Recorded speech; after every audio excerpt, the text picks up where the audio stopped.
All right, you are live. Great. Good evening, everyone, and welcome to the November 29th meeting, 2023, of the Annapolis Education Commission.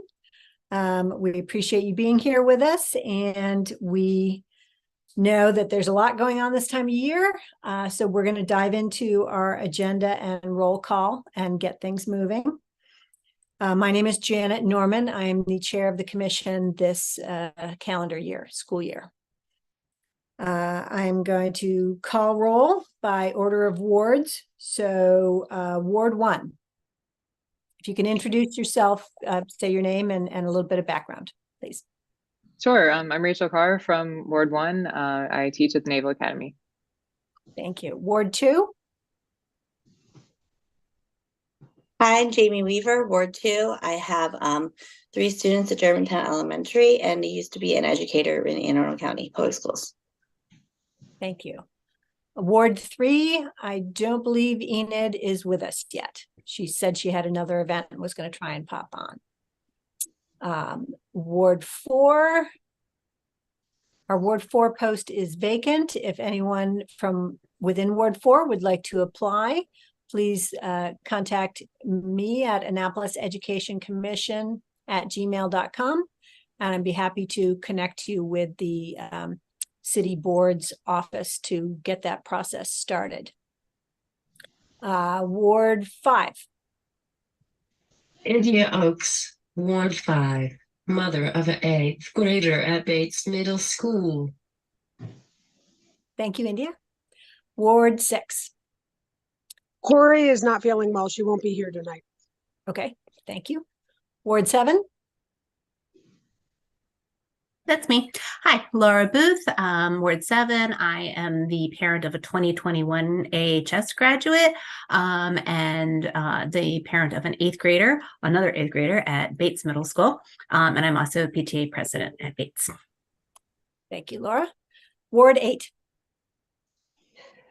Hi, I'm Jess Packler. I am a mom of 2 students at Annapolis High, a student at Annapolis Middle, and a student at Eastport Elementary, the Ward 8, and I'm also the president of the Annapolis Middle PTA.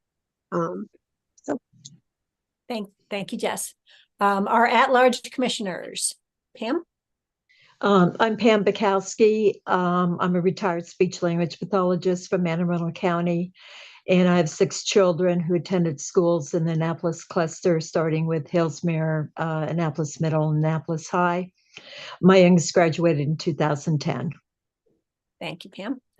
We have 2 other at-large commissioners who are not here with us tonight. And I am one of the at-large commissioners. I have Janet Norman. I have 2018 and 2021 grads from Annapolis High who went through Hillsmere, Annapolis Middle, all those things, and was PTA president there. So we're going to move right in. That's roll call. Does anyone have any revisions for our agenda that you would like to submit? Anything you'd like to add to the agenda tonight? Okay, hearing and seeing none, I propose that we approve the agenda as distributed. All in favor, say aye. Aye. Hi. Okay. You want me to share my screen, Janet? I have it up. Sure. It has the agenda with us. Feeling technologically challenged today. We're all here. That's barely what counts. Zoom only ever updates when you're hopping onto a meeting. Can it not update when I'm done the meeting? Hearing no objections, I think we will accept the agenda as proposed. Here's what's coming at us. There's some general categories. So if you have something that pops into your mind later, we have general categories you can squeeze that into. Then I'm going to go to, we have a quorum of members. So I'm going to quickly move to approval of the minutes from the October 25th, 2023 meeting, and then we'll pop back to the agenda to show you what this means. Thank you to our secretary, Dr. Rachel Carr, for incredibly transcribing what goes on in such clarity. Does anyone have any revisions or corrections for the minutes that you would like to propose?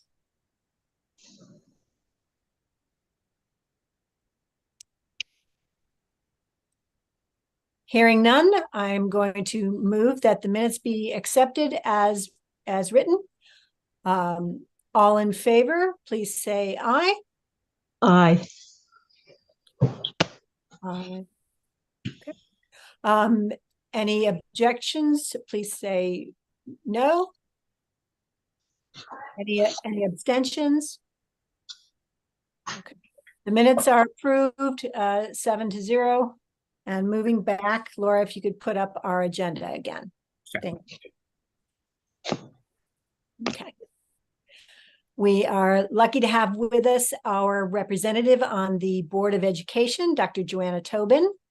And Dr. Tobin is going to give us some updates of what's gone on. Dr. Tobin, I have a question, particularly if you could explain something that is important to the commission. We have submitted to you a motion for the revision of the school board policy on eligible riders for bus transportation.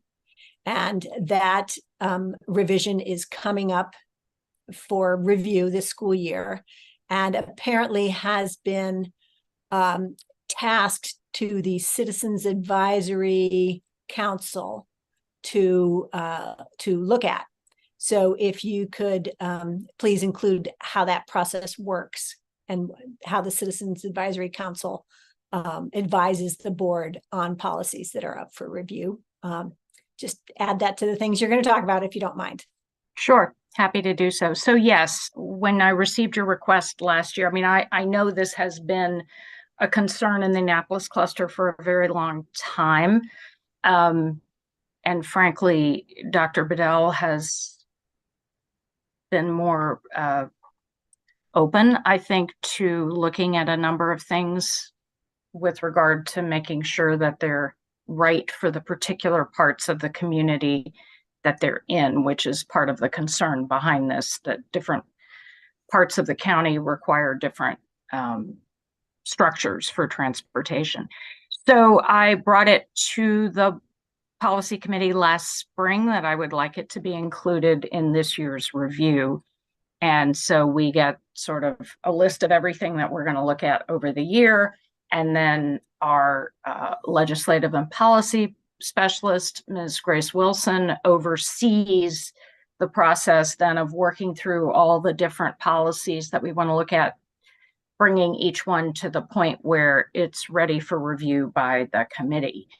The other piece of that puzzle that you're asking about is then what policies we ask the CAC to look at. So the Citizens Advisory Committee, which is required for all boards of education basically to have, and many of you know of it. I think you've certainly, if you've not served on it, you've known people that have. So we have people from every cluster, elementary and secondary, and they have different subcommittees. I believe they have maybe a transportation one. I can't remember which subcommittee they're looking at. And so the presiding officers on the board, I mean, technically it's supposed to be just the president. As I've been the president, I've always included the vice president in these conversations, sit down with the leadership of the CAC, the chair of the CAC, and talk about the policies that are going to be reviewed and which policies might most benefit from work by the CAC. So they go and because they represent various areas of the county, they're able to give input. They did this, for example, when I first came on the board and I chaired the policy committee, the CAC brought us a report on the potential, at that time, potential LGBTQ plus protection policy and sort of what they had found in reaching out to all areas of the county. And so, you know, it is what it sounds like. It's research, which is something that is one more thing that we put into the conversation as the committee is deliberating over the policy that they're looking at. So it's a way of getting more community voice in the deliberations, but the decision obviously is ultimately made by policy committee members. So that's essentially the process. Does that answer your question with regard to that? Yes, and I just want to, we have some slides later on that we're going to cover. But I just wanted to hear how it works on your end. So we'll cover the CAC and how to advocate to them, but then. Can I just ask, is that the policy? Is that what happened with the flag policy? It went through that whole process as well? That one did not.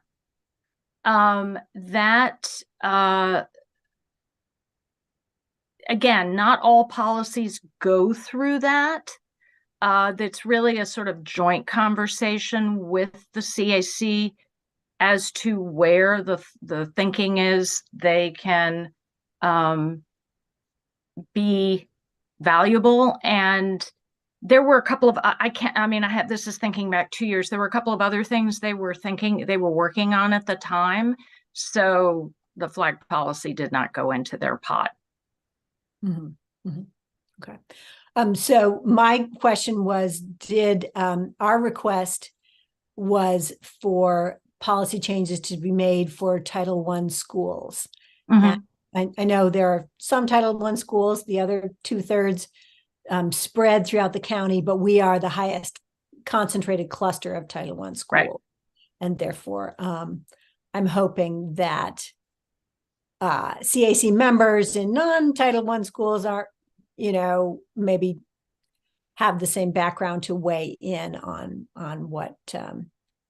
Well, this is always a matter of hearing from lots of different folks, but also then once we're sort of down to it in the committee, we're talking about, what is going to work given the various parts of the district. Obviously, I'm very familiar with the Annapolis cluster. That was the discussion I had initially when I requested the policy be reviewed. And so that'll be part of the discussion. And then, of course, the committee just, takes it forward to the full board. And there will be, as you're very familiar with, the 3 readers in which there is a lot more discussion, and there can be amendments, there can be changes depending on what comes out of the committee in the first place. So there are lots of layers to this for a purpose, to make sure that what comes out at the end is as workable as it can be. So great. And I'll let you move on to other topics. I just wanted to get that one out. Well, I appreciate it. The one topic that we also want to put on our thinking horizon is about redistricting coming to Annapolis in 2025. The thing that struck me from the decision in the northern part of the county was that seniors who were redistricted to a new school could stay within their old school. They could opt to be grandfathered into their old school if they provided their own transportation.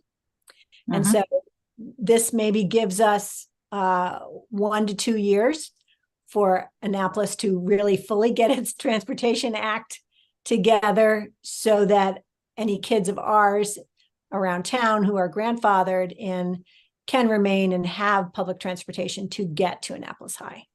But I'll let you cover any other topics that you'd like to cover. This was a tortured discussion because, as you may recall, if you listened in, there was a lot of concern about that. And Dr. Bedell and the staff had looked at it very carefully, and there was just the logistics of moving so many schools at once. Just makes it very difficult. So you're right. We're gonna have to. The process will be essentially the same as the process we went through. So in other words, in around about February of 25, a consulting firm will present a couple of scenarios, which will be put up on the website between about February and the end of May. And anyone and everyone will have an opportunity to weigh in on those scenarios. And they're just scenarios. They are not proposals. Mhm. Then, Does the consulting firm do involve party input prior to developing their? no, that is what we're trying to do here. I mean, let me go back to why we're doing this full county redistricting. We have to balance our facilities. We just have to. And so the reason, I mean, first of all, it's big. We need a consultant to come in, but the consultant comes in and takes a very sort of dispassionate look at what is required in order to balance facilities. That's the most sort of initially the most critical focus, because, and this also impacts us, so many of the places where the county has identified they can build affordable housing are in places where the schools are closed. And we know what a desperate need we have for affordable housing. And so the whole purpose of this is to balance facilities use. And as many on this commission have discussed, I've certainly discussed it, we have inherited these inequities over many, many, many decades of no board taking on a basically full county redistricting, and some kids being in very overcrowded schools, and some kids not having to deal with that, and some of the inequities around that. So the whole purpose of the consultant coming in is, as I said, to do the look on the basis of numbers. And this, of course, is their specialty. That's what they do. Then we have those scenarios. We get a lot of input from the community. So in the first section, Dr. Bedell took a lot of that input and changed a few things. So the proposal he presented to the board had modified one of those scenarios based on what he had seen and received from the public. And then that was presented to us in the board in July, and we had between July and November to make, well, technically we can vote on it as late as April. I don't want to make a vote in April for people to have to potentially switch schools in September, right? The more time we can give families and the system to adjust to that, the better it will work for everyone. And so then the proposal goes up. People have a chance to weigh in on the actual proposal. And then we as a board make our decisions. So, you know, I think we've got to keep in our heads why we're doing this. Because we cannot go back to the state and ask for more facilities if we've got places that are underused and we're not filling those seats responsibly. So it's first and foremost a numbers game. I will tell you, if there's anything less fun for a board than hiring a superintendent, it's redistricting, right? It's horrible. Somebody's going to be unhappy. We know that. It's not our intention to make anyone unhappy, but change is tough. And it's one of those things that we have to, I believe, and I said this in my comments prior to this recent redistricting vote, that, you know, my job is to do what is best for the whole system. Because I believe if we do what is best for the whole system, we have the best shot at improving the outcomes for every kid. But there are folks, and we heard from people in the northern part of the county who, you know, are not happy that their child is now going to move from one high school cluster to another. Um, Okay. but it will happen at times. It will happen. So Jess, do you have a quick question, Jess? I do. Given that Annapolis High School borders on the schools that were involved in the Northern County redistricting, is there a possibility that any of those bordering school districts will be included in this next redistricting, or will it solely be and only on Annapolis South? Like if there's capacity in, say, the Old Mill, right. would that be included in the conversation? Dr., one of the issues that we faced, ideally, in a magical world, we would have done, all of the redistricting for all of the county in one fell swoop. That's just not doable, and still have the county keep functioning as a school system, basically, because it's so, it's so big to move all these pieces. So we got it down to 2 phases.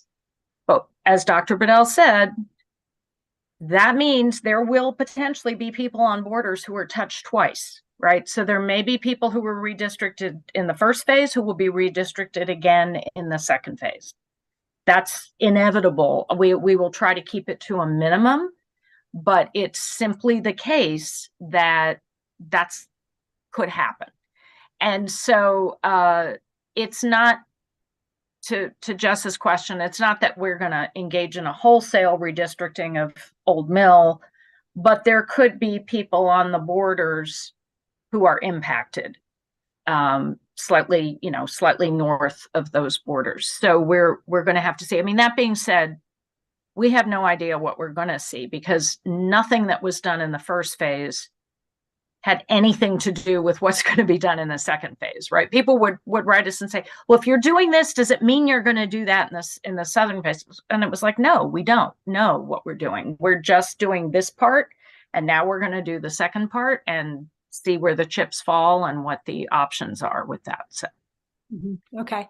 I know that Jess, myself, Laura have been involved in previous redistrictings. India, I don't know if you were involved also in the redistricting. Pam, I don't know if you were, but a number of us on the commission have been through this on smaller scale. And so we know it gets very, very tricky, and what's allowed and what's not. if I can just jump in, I know Laura's waiting. I will say this, we heard from multiple people who've been involved in redistrictings previously that in some ways this was far less painful, far better and smoother than anything they'd ever participated in. And I think it's because it's so big, and it's much clearer to people in some ways why we're doing what we're doing.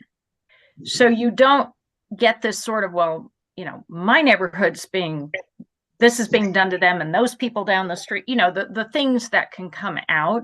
We saw a lot less of that, because I think it was much more transparent for people what was going on and why it was being done. So, Laura, did you have a question?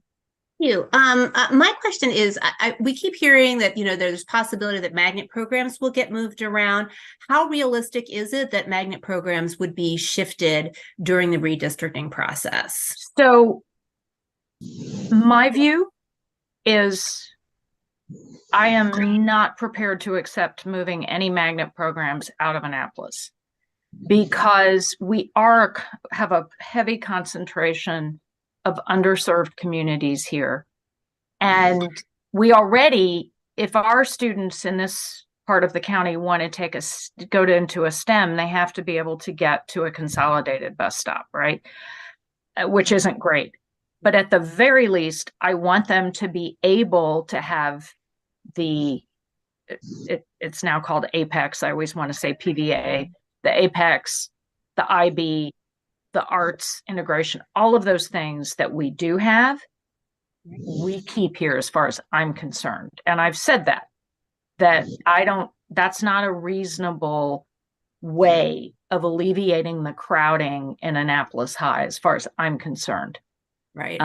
My concern would be is if you took something like the APEX program, for example, away, there are consolidated bus stops, consolidated bus stops that folks can get from further away. Right. But there are a lot of things outside of the program, like my daughter's doing this Thursday night, a professional arts experience that we have to do. And those are school field trips that are outside of school hours. And parents have to, transportation is provided for the trip, but parents have to be able to get their kids to the school. Like we have to be at 5:30 on Thursday. So if you move something like that out of Annapolis kids are no longer going to be able to make that commitment to the program that they can do those programs, which means they can't participate in the Apex programs. So I think it's really important to keep that kind of in the conversation. Like that. I've been pretty immovable on that. I will go to the mat. I'm speaking in my own, obviously I'm not speaking for the board, but for me, I will go to the mat on that because I think the equity issues around that are huge. And because people have said, well, you could move this up here and then you wouldn't. I was like, no. I think, okay. I think you could probably even do a survey of Annapolis STEM parents at South River and get a pretty clear answer on that as well, right? It's about that. Oh, yeah. No, we see it. We see who's in the programs and who isn't in the programs. And, and that's already a problem with magnets, but you are going to heighten it by moving out of a district where you really, really need to have the best possible access. And, I think you all have heard Dr. Bedell enough times to know that equity is at the forefront of his work. And so, that's going to be critical for him too. Speaking of Jess, Odessa has her hand up. Odessa, do you want to turn your mic on? Click your microphone there. All right, thank you. Good evening. Dr. Tobin, do you have the percentages of how many students are in those magnet programs from Annapolis? I don't at my fingertips, but I can certainly ask someone to get them for me and send them on. Okay, thank you. That's all I needed. Sure, thank you. I get those. I'll distribute those to the whole commission. Thanks. Yeah. I'm assuming they can get those. So it's something that's been looked at previously. Yeah, I'm sure. Yeah. With the adequate public facilities. Yep. Discussions that we've had. Okay, now Jess has her hand up. Yep, this is in about the high school one, but I just wanted to, since we're talking about the magnets really quickly, put a plug in. And I know this is operation, not necessarily board level, but if you could, I've had this discussion at the school level and on certain levels of the administration, but at Annapolis Middle, there's always conversation about whether or not we're going to be able to keep the IB program. And, with 2 IB elementary schools and an IB high school, I think it's really important. But a lot of times that discussion revolves around the number of quote unquote IB students or magnet students that attend the program. And the problem with that is that if you attend any of the 5 schools that are already districted to Annapolis Middle, you are told not to apply to the magnet program. You're not told not to apply because Annapolis Middle is IB for all. So if we're looking at the number of quote unquote IB students and we're seeing that there's 30 coming in for 6th grade, right, it's only counting the out of district kids.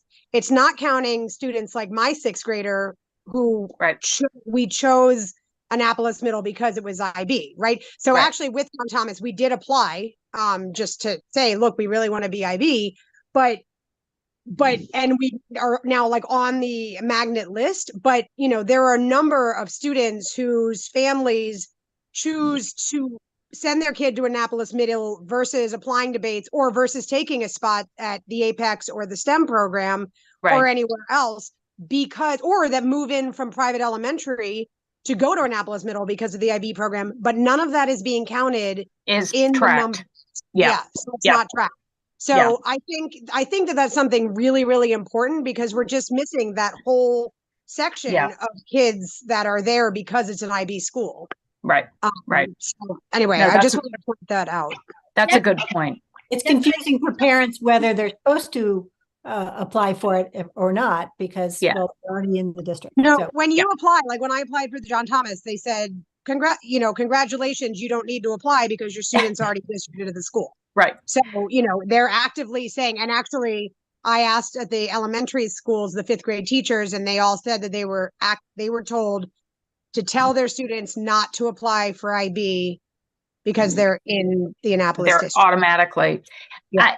So It's still differentiating, like once kids are in the program, like kids that are from outside there get to go on field trips, but kids that matriculate there normally don't. I remember you said something about There is some differentiation, and this is part of the problem, right? Because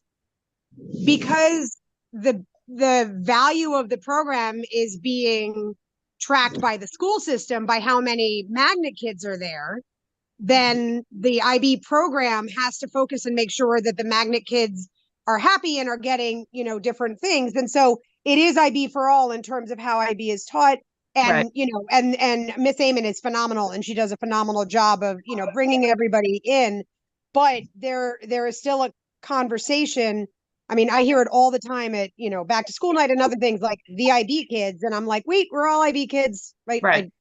I'm the Right. annoying parent. So I think that would really help with that. So I keep hearing people raise the question of there was some rumor running around that IB was going to, we're going to pull IB out of Annapolis High, and then there was rumor about. To my knowledge, there has been no conversation about any of that.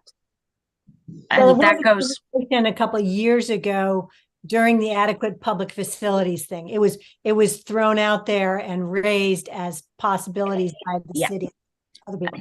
So that's the origins of old rumors might have come. right.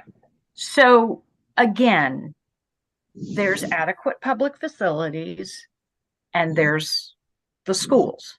Mhm. And while we want to do things like redistricting to make sure that we're balancing our facilities and make sure that we've got appropriate, we can find places for more good, affordable housing, things like that. The fact remains that our primary goal is to make sure our schools are the best they can be, right? And so, that's why we have people representing our districts on the board, right? We each have to advocate for what is best, as far as we can tell, for our district. And, as I said, I have heard nothing that's budging me an inch thus far about any reason to move any magnets out of Annapolis. I just think that would be really damaging in many, many ways. So Great. For the next topic that some of our folks might have an interest in, do you have any indications or have you had discussions with Dr. Bedell about things that you would like to see put into his proposed budget for the upcoming school year, staffing levels, other things? So I don't think it's a secret. We're not going to have the kind of banner fiscal year coming up that we've had for the last couple of years. That's what we're hearing from the state. That's what we're hearing from the county. Because just we didn't think we'd have another banner year last year. We got sort of 2 years. And so, I think Dr. Bedell will continue to do what he has done, which is to prioritize, right? One thing at a time. We were really hemorrhaging when it came to staff and teacher compensation. And so that was our focus heavily both of the last 2 years. My sense is that Dr. Bedell and I'm inclined to agree with this in broad terms. He hasn't presented his proposal yet. He'll present that at our meeting on the 21st, so we can all take home a big binder and put it under our Christmas trees. I think his sense is now there's a need for instructional supports, staff supports, mental health, obviously mental health supports. We've talked about that for a very, very long time. And because his view, and he's said this publicly in a number of places, I think, is that, you know, the whole goal here is to make sure that our students are getting absolutely everything they need. And it's also really important for the teachers that we have that they have all the things in place that they need. So when the mental health supports are in place, the behavioral supports are in place, and the really sound instructional supports are in place, that makes it better for teachers, right? That they can do their job. And so I suspect that will be a focus for Dr. Bedell. I will continue to advocate, as I always have, for the staffing needs. I mean, the rest of the commission should know that Janet did a great job testifying in front of the city council the other night, and urging them to advocate for the school's budget.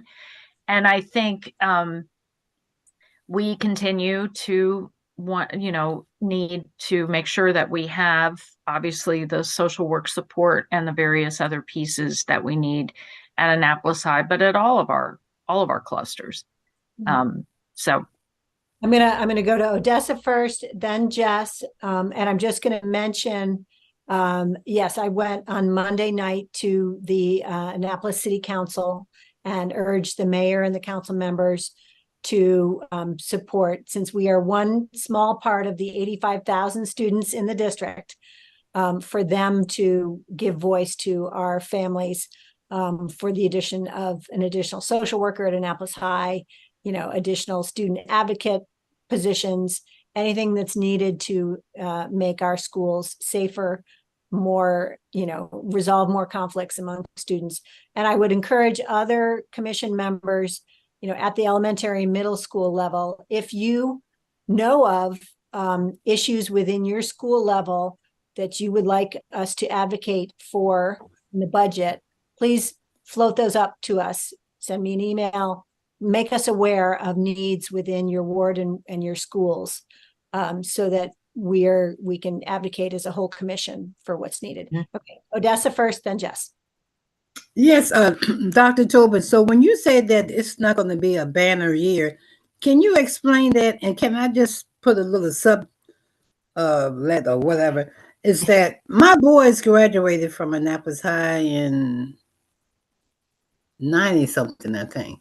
But anyway, I know Dr.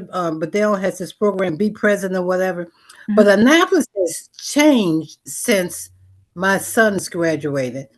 And their friends, and I see them all the time and talk to them, the ones who are left in this area, and they just tell me they do not want to live in Annapolis.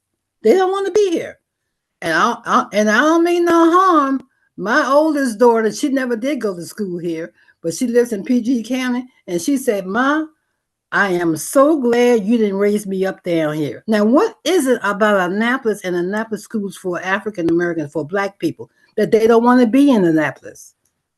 And so, well, if you could just explain the banner situation. Well, so the banner year has to do with revenue projections for the state and the county, right? So, it's just kind of what we're hearing, what we're being offered by our funding partners in terms of what's likely to be available, quite frankly. So that's sort of at the broad county and state level. And it has to do with things like a drop in real estate recordation taxes and various other fees and various other things that, the economists use to project what we're going to be looking at. It also has to do with the requirements of Blueprint for Maryland, which I can get into later. But I will say, Ms. Odessa, that I can't answer completely your question. I will tell you that there is going to be, the date and location have not been finalized quite yet, but you will be hearing about a community conversation that is being initiated by the schools, but is including the broader community after some of these latest issues that happened at Annapolis High, because it's, as Dr. Bedell has said, there's clearly a number of things that we are dealing with here that are leading to our young people really being in trouble in certain ways. And the answers aren't all in the schools. We don't have all the answers, but we know there's a problem. And Dr. Bedell has various initiatives, as you said, Ms. Odessa, the Be Present, and others, but it's a bigger issue than just what happens in the 6 hours a day at school. So I would say, Janet will be apprised as soon as we have a date and time for this conversation. And so all the commissioners, I'm sure, will be alerted to that. And I hope you'll be there. So I'm going to recognize William Powell first. He hasn't had a chance to speak yet. Oh, no, it's fine, because I know you all are probably tired of me speaking anyway. But I just wanted to chime in with Ms. Odessa. And I mean, I think it's a convergence of a lot of different dynamics to how children are experiencing schools. And I think Dr. Tobin touched on it. I mean, I don't have the answer. I'm not trying to make myself an expert in this area, but in my observation and experience, I think it has to do with the culmination of housing issues, the workforce, availability, the cost of housing, the increase in lack of mobility for young people who live in certain communities and neighborhoods. And so I think what needs to happen, which I agree with what everyone has said, but I think also what needs to happen is we have to write that into a larger comprehensive plan of, moving forward, of like, how are we going to account for the evolution of this city at the expense of certain communities that are in actuality devolving, right? Like they're deteriorating before our eyes. And I think young people are kind of the canary in the coal mine, right? Mm-hmm. They are experiencing it firsthand. And, I think they're acting out and realizing that, this is a very tough, violent and, traumatizing time for a lot of people in a lot of communities. Anyway, that's my 2 cents. Yep. Jess, did you have a quick comment you wanted to add?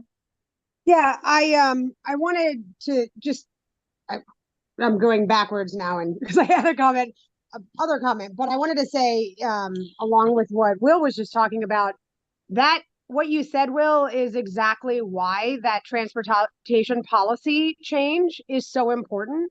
We have kids who want to attend school, but if they miss the bus for whatever reason and they live in the city of Annapolis, it is next to impossible to get to the school unless you have your own transportation, which a lot of the people that we're talking about don't have their own transportation, or their parents work jobs where they're gone long before the kids, are going to school. And so we're having kids, we talk about absenteeism a lot, and,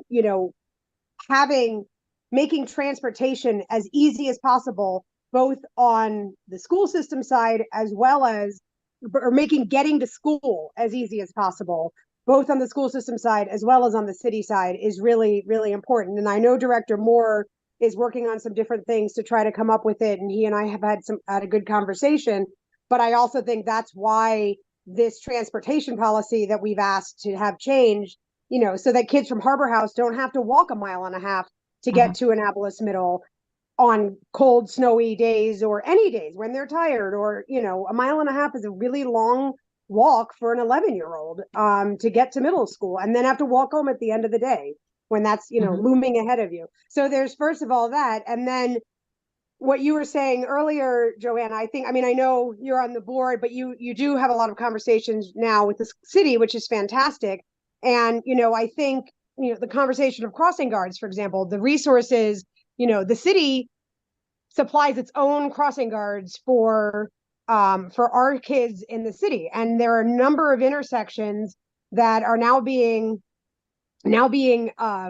managed by police officers, not crossing guards, because the city council decided not to increase the city crossing guard pay to a level that matches the county, and therefore made it easier to hire crossing guards. So we're losing crossing guards, and therefore we're also losing police officers who can be out in part of the neighborhoods because they're working as crossing guards, right? So there's this whole thing that, I think it goes both ways. We both need the city to advocate for passing the budget, but then we also need the board and AACPS to work with the city and say, look, this is really what's needed, right? We need you to be helping us, because things like crossing guards, things like SROs in city schools, I know that's a controversial topic, but right now that's what we have, but we don't have one in Bates because that's a city position.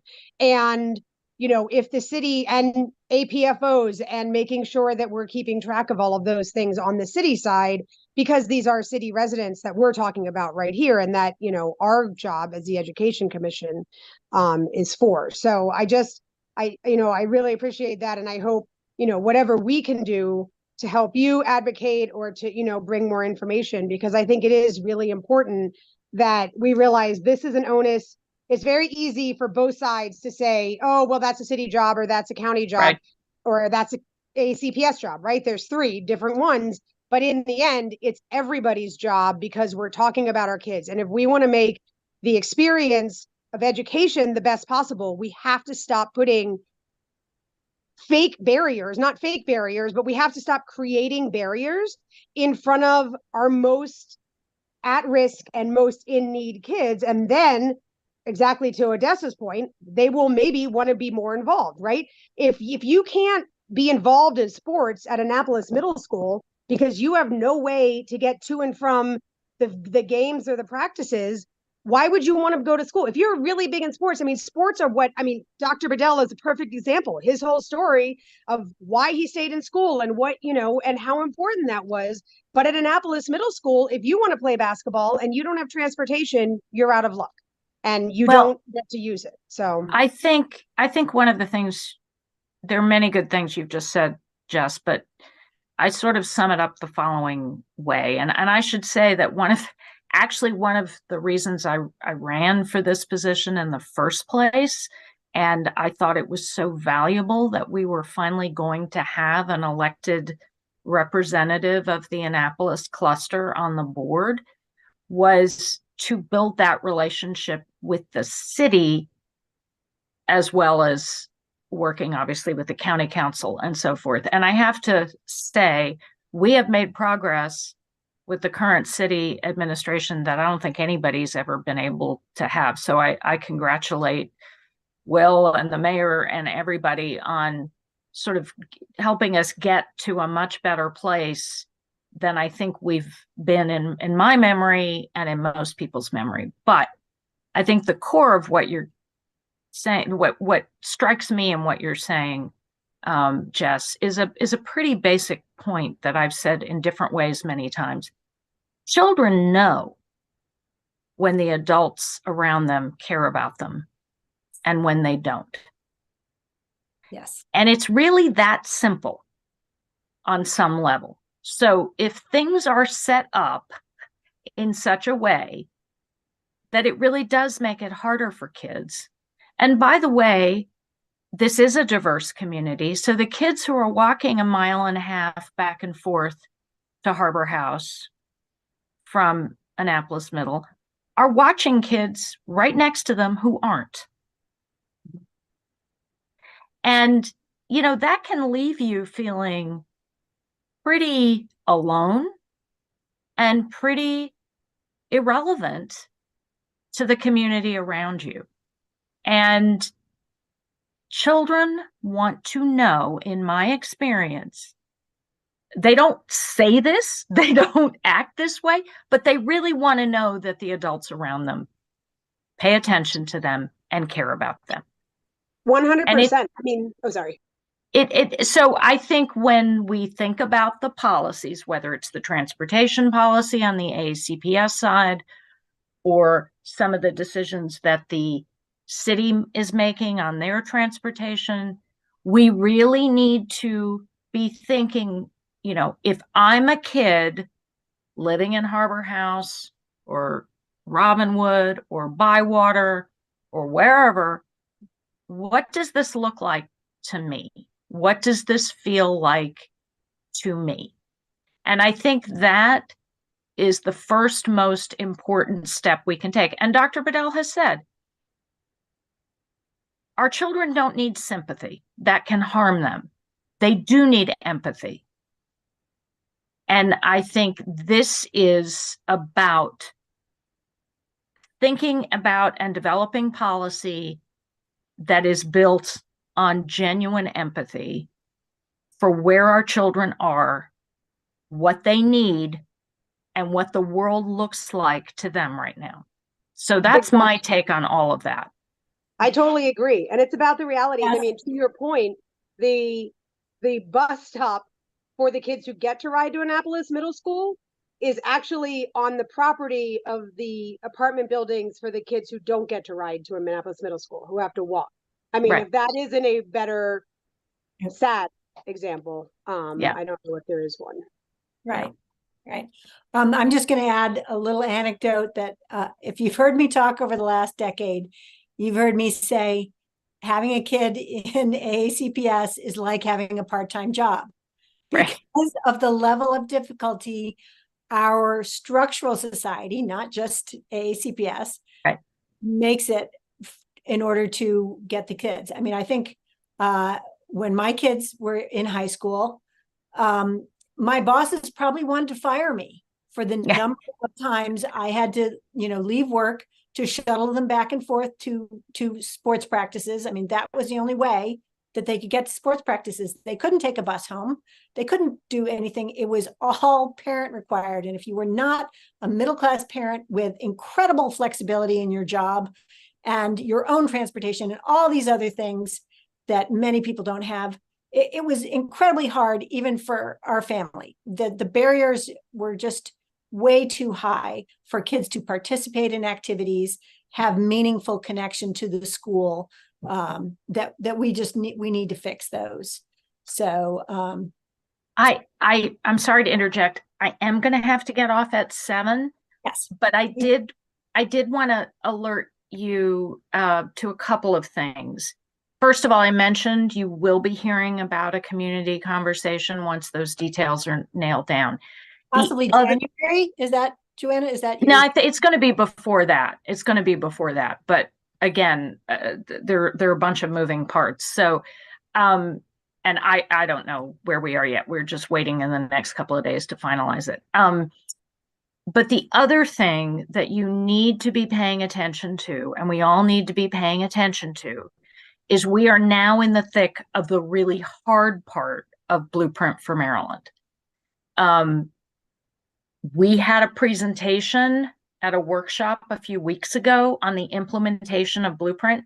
I urge all of you to watch that. There is a mass of detail in that. I'm sorry, it wasn't a workshop. Was it actually a board meeting? It's blurring in my head, but go look for the Blueprint presentation. There is a ton of detail in that, and you really need to be paying attention to it.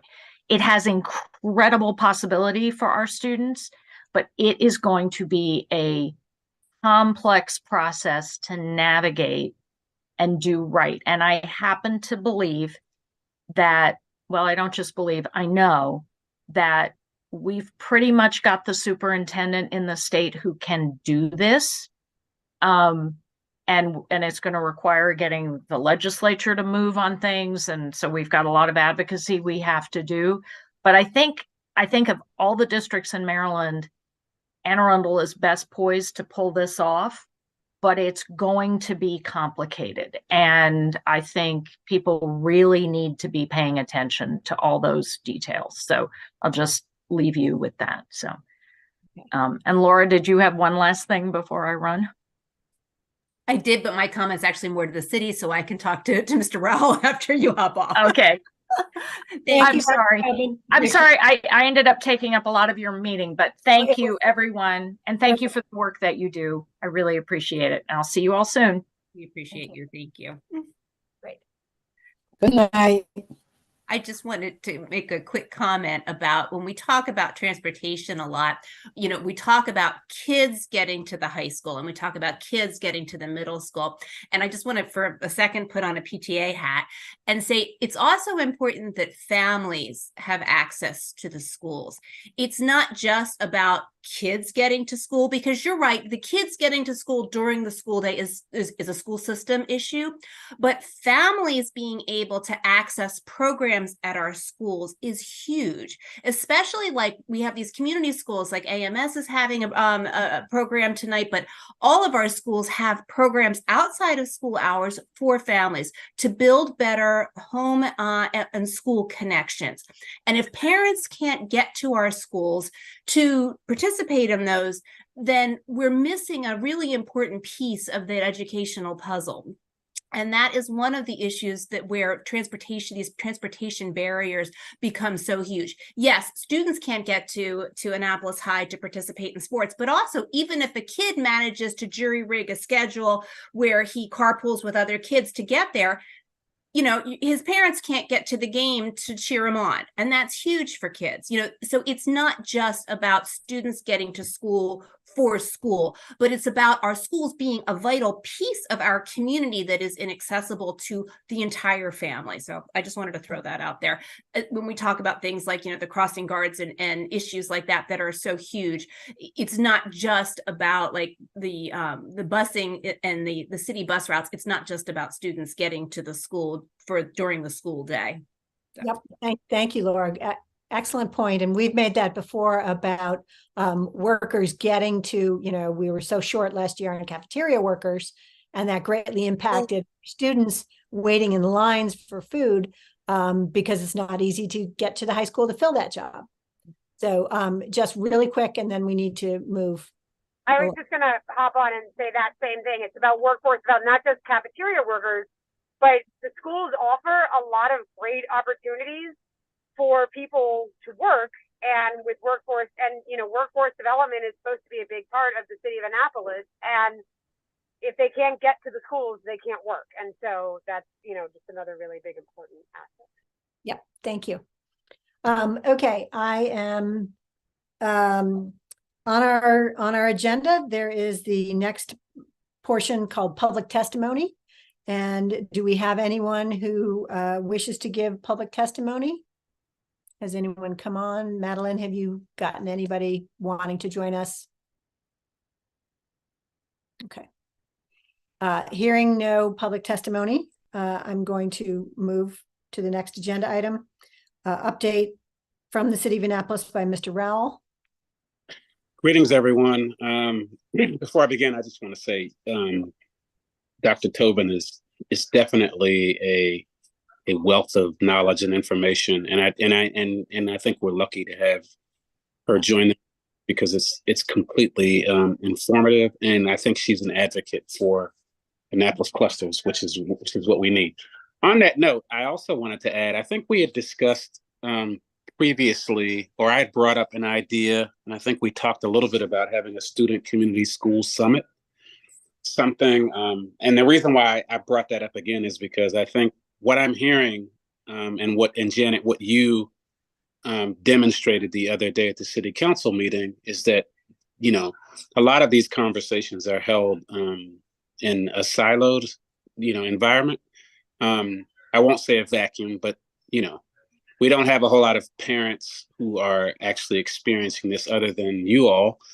And so two things I think I'm not just throwing these out. I'd love to actually help work on them as well. And that's some type of summit for that you all convene, where you're bringing parents and students and maybe, you know, some school representatives, principals, and teachers around to have not just a community conversation, but maybe frame it around some of the subject matter that you know is most pressing.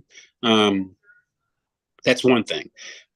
And mostly because I know that you all have such meaningful conversations here and you're working on very important things, but I'm not sure if the average parent understands that there is a body of people who are working on their behalf.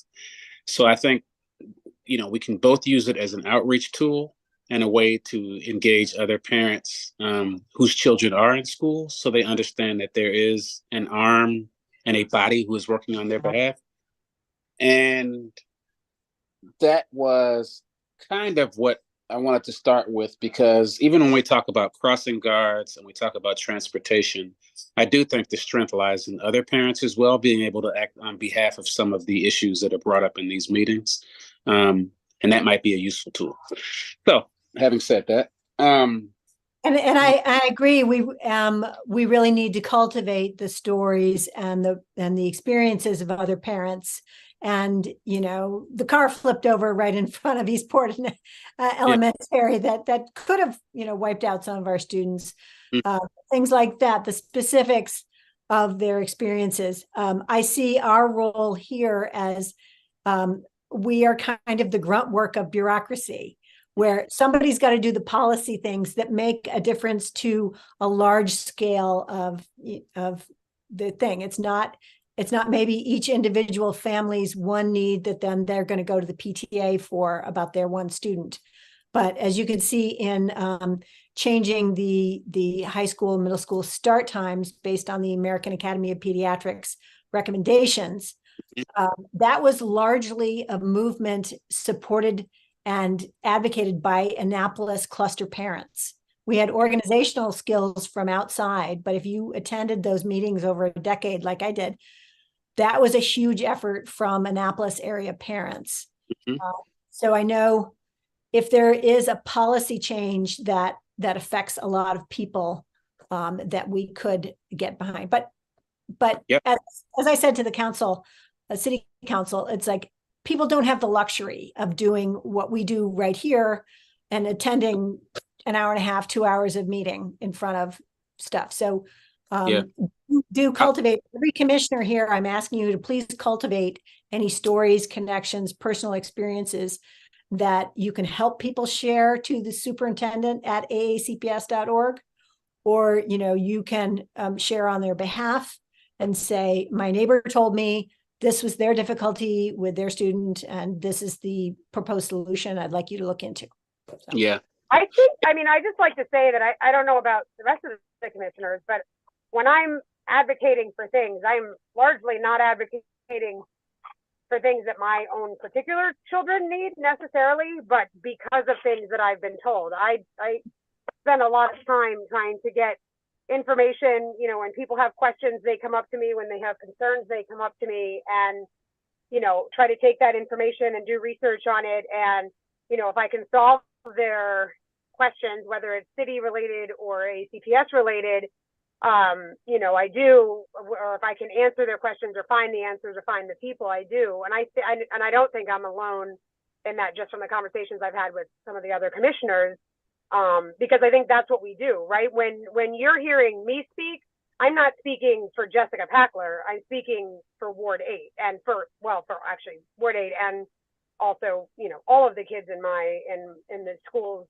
in that Ward 8 and Ward 6, and Corey and I do a lot of conversations together as well. And so, you know, I think it's important to note that, right? This isn't Jessica Packler speaking for Jessica Packler, because I mean, right, my kids' needs might be very different than what I'm speaking of. But what I'm speaking of the greater needs that have been brought to me from the community and that I've solicited from the community. And I'm constantly reaching out and, you know, seeing how things are going and seeing what's going on and that type of thing. So, and I know I'm not alone in that. Yeah, Yep. no, Jess is an amazing example of that connectiveness, that they know there's someone they can talk to that will listen and will elevate their concerns to the appropriate levels, because, you know, who else knows how to wind through the bureaucracy to get to the right person. Yep. Yep. All right. I want to run through this. So I don't take too much of you all's time. Can I run through these updates? Okay. So one of the things that came up, I'm going to try to connect some of these updates to subject matter that has come up in the course of the meeting. One of the things that we've been talking about has been the recent shootings and the uptick in kind of community level violence, whether they be gunshots or other things, in particular relating to a lot of young people that are going to a lot of our schools, that are coming back to their community and engaging in activity as well as in school. So along with the county, we are instituting a violence interruption program. We brought Cure Violence in several months ago to do an assessment of the city and look at various neighborhoods and try to identify ways in which we can deal with community level violence. One of those ways was to create a program and model a program that actually already exists, to go into communities and deal with these teenagers and young people. They're getting younger and younger, actually, to, just to try to give them an alternate route, but then at the same time to de-escalate and give them tools and ways in which to not resort to picking up a gun. So we awarded 2 grantees for this program. That'll be a pilot Annapolis program. Anne Arundel County is the administering kind of fiscal agent. And then there'll be another organization who's partnering with another organization to work starting with the Harbor House community. And the hope, there's no magic pill or, panacea. I mean, the idea is that we begin to really, touch the ground on what some of these community level issues are, and, hopefully stop the ongoing violence. How that dovetails in the education is the belief, again, that it's a hot potato issue where we ask the police, we ask the county, we ask all these school system, all these entities to intervene. And the hope is that this can bring, another entity into the fold, accountability, transparency as it relates to this matter. So we're looking forward to, should be soon. The other is the Choice Neighborhoods Initiative, which is the redevelopment project, along with HUD and HACA and the city, to revitalize the Eastport Terrace and Harbor House communities and neighborhoods. And where we are right now, that is, we just awarded a firm who is going to work on early action projects. And one of those early action projects, which connects directly to what we're talking about, is developing more visible and traffic calming crosswalks at the Madison and President intersection in Eastport. The idea is to create, hopefully to create kind of bumpers along the curb that will be painted and designed by young people, and using colors that are vibrant and let people know that there are young people coming to and from school, to keep that intersection safe. There's also plans to heighten the visibility of the bus stop at that intersection, as well as create opportunities for people to wait for the bus without standing on the grass or on someone's fence or in the middle, on the edge of the street.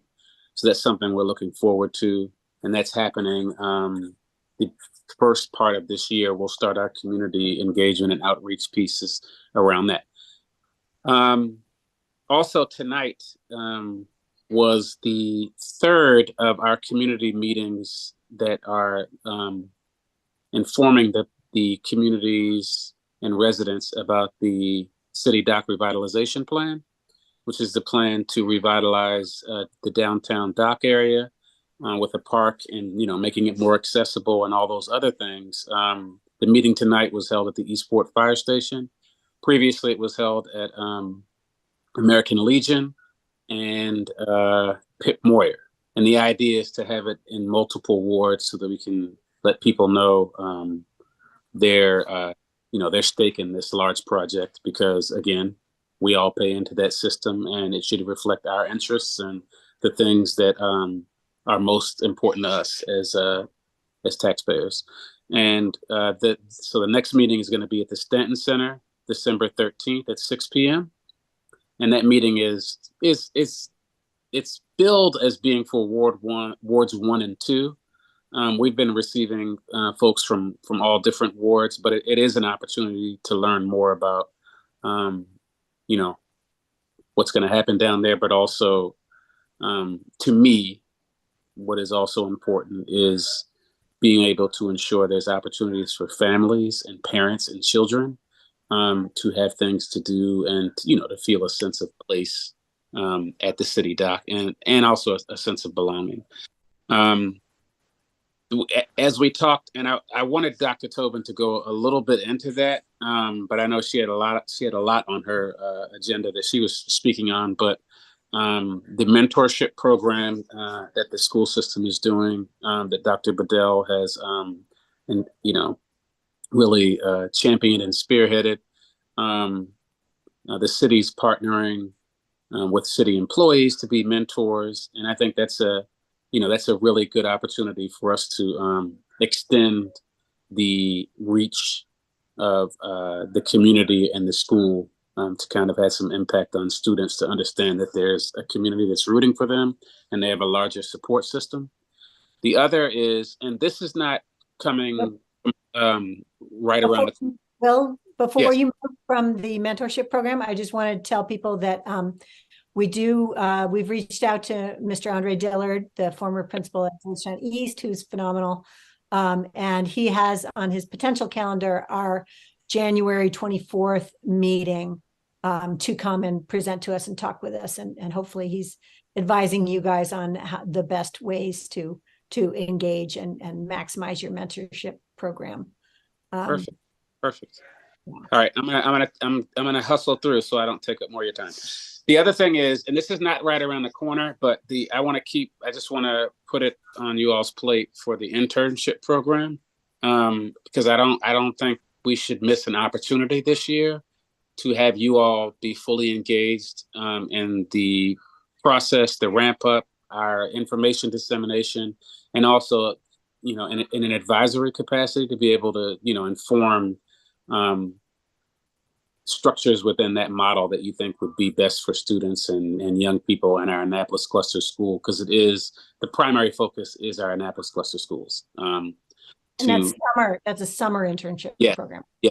And the hope is that we'll be kind of beginning to frame that entire thing in January instead of, a lot of times it's a little under the gun later because we don't get funding until kind of the last minute. But the hope is that we're able to secure all of those things in advance, because again, this is a personal statement, but I think that, providing opportunities for young people to learn outside of the classroom, but also it be supported and give them those, pathways, to success is very important. Also, our Office of Community Services, I don't know if all of you all are familiar with what they do, but they provide rental assistance to families, case management, enrollment in programs, outreach and engagement. We also have a grants program as well as advocacy. I'm bringing that up right now because I know a lot of what we've talked about constantly involving students and families is like connectivity and an opportunity for family to also have support systems in terms of mental health, access to mental health, and just some programs allow them to even deeper with students and their schools. So that's an opportunity that I think, maybe in the future, and I'm not sure, but it might be a good idea to have our caseworker from the Office of Community Services maybe present to you all about some of those resources that are provided to a lot of young people and families. I think that'd be a great idea. And actually to also have her get to know us. Yeah. So parents have, like, we've successfully done at the Annapolis High School, like parents asking other parents questions, like, how do I do this? What do I do? And having the caseworker know, like, who to connect into to answer some of the parents' questions. Absolutely. And then, so one of the things also that we just completed, I think they just finalized, well, I'm certain that they reached their threshold for respondents to a national community survey, but it's a community, I don't know if any of you all saw that there were postcards and some other things, but there was a community survey that went out, and it's basically, it measures a community's livability. And what measures communities and cities' livability more than education, right? Like access to quality good. So I think one of, well, I don't think, but I know one of the 8 livability factors is education and enrichment, as well as community engagement, economy, built environment, natural environment, mobility, and safety. And so I'm hoping some of you all got an opportunity to fill that survey out. We should be getting the results, not soon, but fairly soon. And what that information will help us do is prioritize, kind of list the things that need to be tackled and addressed relatively soon.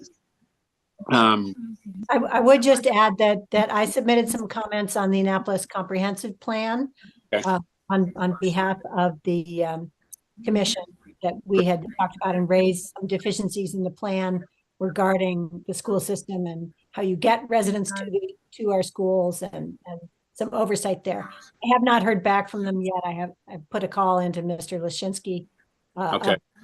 of planning, and I do want to have conversations from us and the commission involve that work.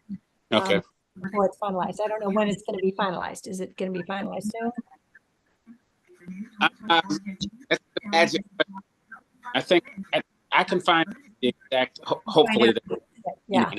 And if you could also mention, I thought I saw that the City Department of Recreation is having a maybe December 5th open house on survey of youth athletic program. Yes. thing. Yes. I can forward you that information that they have on there for sure. Is it December 5th at like 6 o'clock or 6:30? Yeah, at Pitt Moyer. At Pitt Moyer. Yep. Can you still hear me? My Yeah. phone's- and then there's a long list of holiday events and activities, but I would encourage everyone to go to Annapolis.gov so I don't bore you all completely. But I will say that there's also December 30th, there's a New Year's Eve resource fair. Even though it's December 30th, so it's technically not New Year's Eve, but on health and wellness, there's going to be education and resources, mostly geared around substance use prevention and harm reduction. But as we know, there's a lot of young people, teenagers in particular, are experiencing some of those issues. And so if there's any parents that are interested or community folks that are interested in bringing young people, that would be great. That's going to be at Pitt Moyer. So, Great. I'm going to recognize that Odessa and Jess have hands up. Odessa, did you? Yes. Good evening, Will, or Mr. Good evening. Rowell. Can you tell me the first 2 programs you mentioned, how they are interacting with the high school or with the schools? Yes. The first 2 programs. Yes, the first I mentioned our violence interruption program, and that is primarily it is being run by the county. We've partnered with them, and because it is in Annapolis, and they're utilizing some of our resources as well.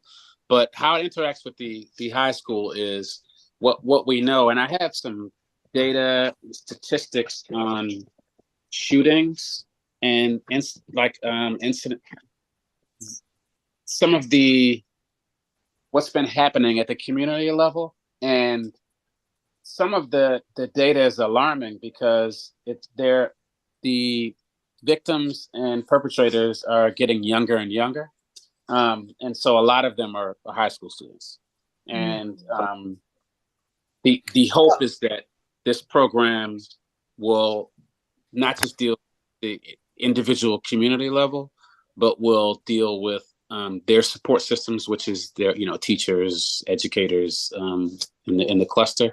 I don't necessarily have because this program is what's the word I can say? It is both a pilot program in this city, but it is also it can be somewhat I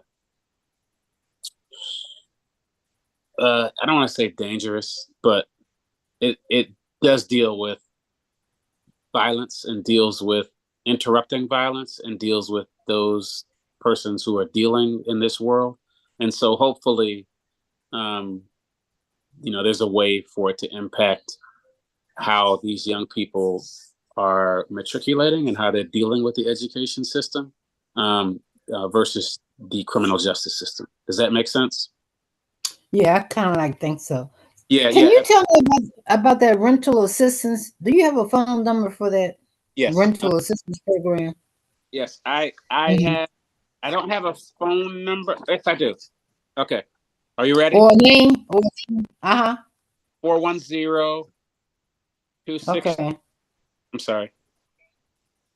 263. Now, if I were more technically advanced, I would be typing this into the phone right now into the chat. But I'm a little slow. 263-7997, and it's Office of Community Services. Oh, okay. Yep, they have. It's Aaron Lee, and several other. Aaron Lee. Yes, Aaron Lee. She's a social work care coordinator. Now, there's amazing. I mean, it's growing. It's important to also, have a conversation and learn more because they will expand the services based on the need. And so when they hear from people, it always helps for them to know that there are these other areas where they need, right? Yeah. I talked to someone today and told me they have 10 days to get out. Something like that. In other words, they're saying that she hasn't paid her rent in 2 years or something. I don't know. But when you put people like that, where do they go? Yeah, that I've been dealing with that, even with the issues in Wilbourn Estates, or currently Newtown 20. And so that's the other thing is, for a lot of them, they are, if they're not being evicted, but if they are being placed somewhere else or relocated, a lot of times they're in hotels, and their children, and they don't provide transportation, and their children have to go to school from hotels. And we've been having a number of families that have been dealing with that. I don't know if you've heard about that, but I know a lot of those families. But it just, she's saying that they never did take her to court. Yeah. So that's something. My recommendation for something like that is to have them call Hillary Raftovich. Oh, okay. Yeah, and you have her number? She's the ombudsman. Okay, well, I can find it. If you call that, I can find it. If you call that 997 number and they'll route you to her. Okay. Yeah. Thank you. Yeah, I would definitely do that, both to track it, but also she has she has access to a lot of resources for people. Okay. Okay. Thank you. Thank you. Jess, do you have a super quick question? I don't know if I'm ever super quick, but I will do my best. One, I just wanted to say that I went to that survey because I realized I hadn't taken it, and it's actually open through December 2nd. So if you have not taken it yet, please do so. We don't have a chat here, so I can't share it with you, but and please make sure your community knows to take it as well. And then, well, there's a couple of things. One, when we're talking about the safety, excuse me, I'm gonna. Is that on the city webpage, Will, that community Yeah. service? It should be. Well, no, It is. it's a different link to it, but if you go to the city's website, I'm sure you can link to it. I sent the link to Laura so she can put it in our notes or Perfect. get it up. I'll distribute that to all our members. Okay. So, And Laura, maybe you can put it up. I don't know. Oh, there, she has it up on the Yeah. screen. He has it. and there's a QR code. Okay. Okay. I'm really excited to hear, obviously, about the safety initiative.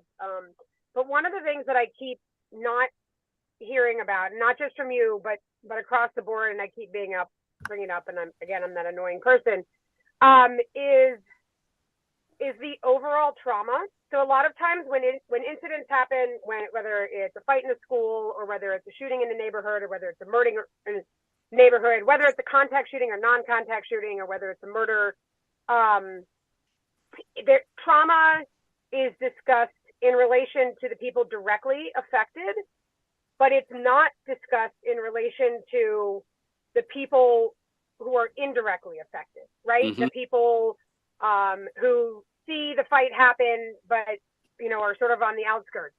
The people who hear the shots fired, the people whose houses get their houses hit by gunfire. Not to speak specifically about myself this time, but maybe. But in general, that is, I think, a really big part of the conversation that isn't being talked about. Crisis response does a phenomenal job, and I'm not saying that, but crisis response, again, goes generally towards the directly affected and not to the larger community. In the past month, we've had 2 different shots fired incidents directly across the street from my house.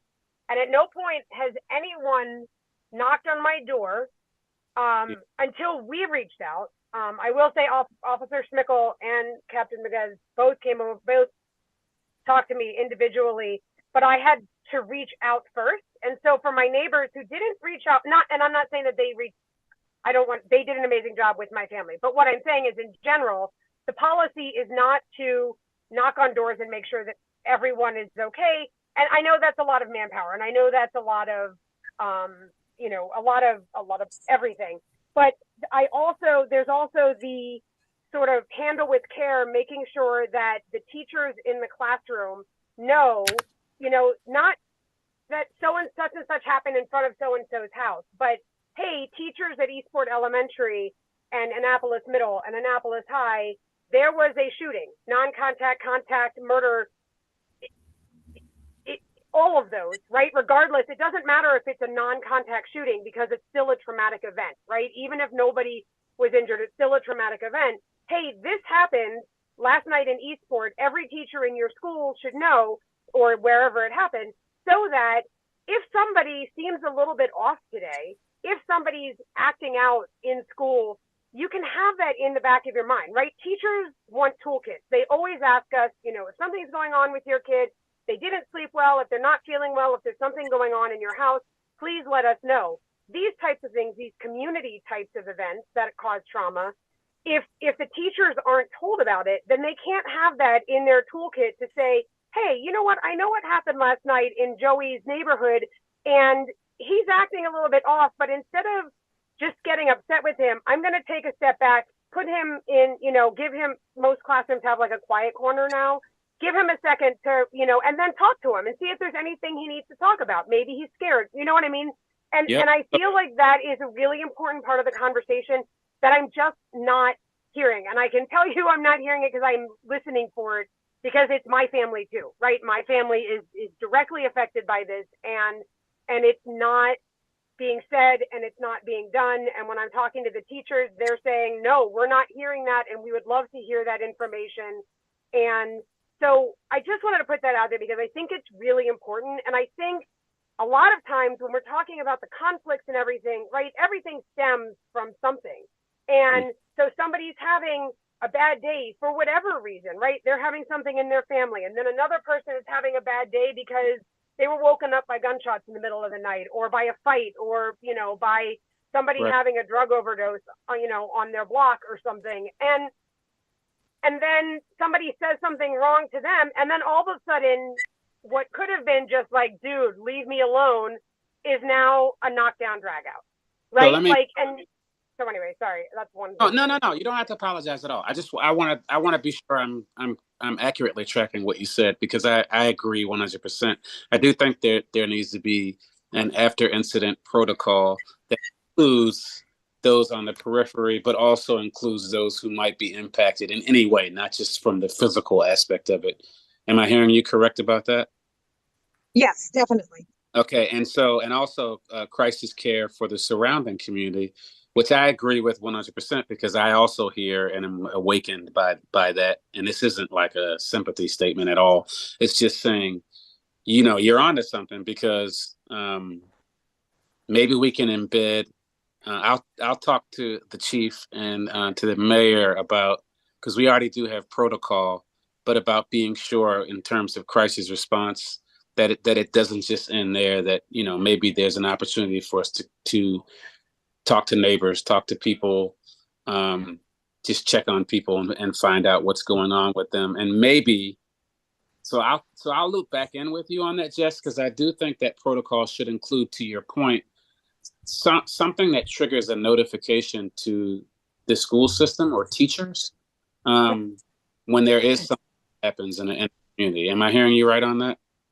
Yeah, just, and you know, again, it doesn't have to be, I'm not saying it has to be a big thing. I'm not saying it has to be that the school counselors have to go out and check in with every child who lives on that block or in that neighborhood, but just a general, like, you know, here's an update. This is what happened last night. And, you know, just so everyone's aware that that's there, right?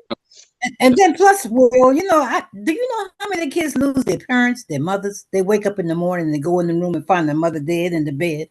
And the teachers don't even know this. And these kids are coming there with that kind of grief. Teachers don't know it. No, the administration doesn't know it. And then they get put out of school because they're in a fight. 15 days. I mean, you know, it's ridiculous. Yep, that is another, yes. So I appreciate you all for bearing with me as I went through those things. There's a lot of other things that are currently on the table, but I know everyone's like super busy, and I did hear the earlier comment about parents and the, you know, just the stressors of being able to not only get your young person to school, but also just being able to deal with them, you know, with jobs, transportation, you know, their own lives, their own family issues, but then also having to deal with that. And so that's something that I think it does take the city, the county, it takes all of us to kind of work on those things. So the last thing, Sorry, I just had one more thing on my thing that I was just going to say. I was going to give you an idea for good, like something not necessarily easy to do, but in order to volunteer in the school, you have to have background checks. In order to volunteer and chaperone things, you have to have a fingerprint. In order to get a fingerprint, it costs, I don't know, $60, and you have to go to Anne Arundel County. We have talked numerous times about trying to set something up at different schools, and we've tried it here and there, but that might be something that the community services office, you know, something that they could work with AACPS when we're talking about getting not only mentors, but just right. Not everybody has time, exactly what you just said and what Janet said, to be a mentor in a school, but parents who want to be able to go on a chaperone, and then they go to chaperone and they're like, oh, well, sorry, it's a 3-week process and you have to pay $60 and you have to get yourself to the school system to get your fingerprints done. It cuts the parents out of the process. So, you know, maybe if there's some initiative that the city could put forth, you know, providing a grant for the fingerprints for students, for parents in the Annapolis, you know, for Annapolis city residents, and, you know, maybe having fingerprinting workshops where everybody can come in and get them done. I just wanted to throw that out there as a, you know, as a positive opportunity that maybe community services could do that could really help connection within our schools. Yep, I love that idea. And the other thing the other thing is a lot of times I do this because of bureaucracy. A lot of times is I'll find those champions of schools and students, meaning private, like the public, public-private partnership, where they help underwrite and sponsor some of those things too. That way, we're not relying on kind of like more money being taken out of the budget or allocated to the budget for that. But I think that's a good idea because we try to do that for our young people for internship stuff too. Well, I thank you all. If you're able to stay for just a minute, William, Rami's going to tell us. Laura, can you pop that slide up on the screen? Rami is going to tell us a little bit about their New Village Academy open house coming up. Hi, everybody. Just wanted to give you a quick update on what's going on with us. Hi, Will. I was waiting for you to start talking about New Village there. If you want to introduce yourself to people, anybody watching or listening afterwards, if they know who you are, what your background is. Yeah, I'm Romy Pittman. I am the head of school of New Village Academy, which is a charter approved in August to open next August. And we will be opening at Annapolis Mall in the second floor of the old Lord and Taylor. We have a beautiful concept design and are getting ready to turn that into permit drawings and hoping to begin construction in February or so. We have enrollment is going nicely. We have about 70, I think, who've signed up as a first choice for New Village Academy, and a total of, I think, 200 in the lottery application pool. And we requested to extend our lottery to January 19th because we wanted to make sure we knew that, because we were new and because a lot of families, aren't necessarily tracking Board of Education notices or whatever, that give families more time, because if they apply within the lottery window, that's where we can give preference to Annapolis students. And by the way, we did take your advice and did Annapolis Title I, kids from Annapolis Title I elementary or middle school feeder location. So it's tailored it a little bit more. And then we have the general preference for low-income families and for English learners. So all of those get weighting in the lottery if people can apply before January 19th. January 19th was the deadline date. And on what website is the application process? It's on the ACPF's website. So they can find the link to it from our website, but they have to apply through the Anne Arundel County portal because they run that whole process. Okay. If they go on ACPS, is it under magnets or community? Under magnets, yeah. Under which first? Under magnets, yeah. But magnets is not one of the main things. Is it like community or parents or students? I think if they went on the ACPS website and looked for charter schools, it would take them to that page as well. Okay. Great. I'm just trying to think if there's anything else that you might want to know. So just in terms of the enrollment, it looks like we are at this point about half African-American, a nice sort of mix geographically, academically, not all super high achieving students, but not all super struggling students, which I think is really nice for both groups. Just students who are really excited about taking advantage of kind of real world student directed learning. Oh, and then one other just quick update is that we are on target to be approved to be the first school-based health center in Anne Arundel County. So we would have in our space Total Healthcare, an organization that it's a nonprofit medical center, a federally qualified health center. So they serve underinsured and undocumented families, and they will serve our students, our families, and other community members in a space with a separate entrance, but in the same space as ours. And then because Tyler Heights has a telehealth program that's just getting going, those students, if they do need to see, or families, if they do need to see somebody in person, they would be, able to go over to the mall and be seen in the school-based health center. So that's kind of an exciting. Terrific. Yeah. Wow. Yeah. And reminding people that this is grades 9 through 12.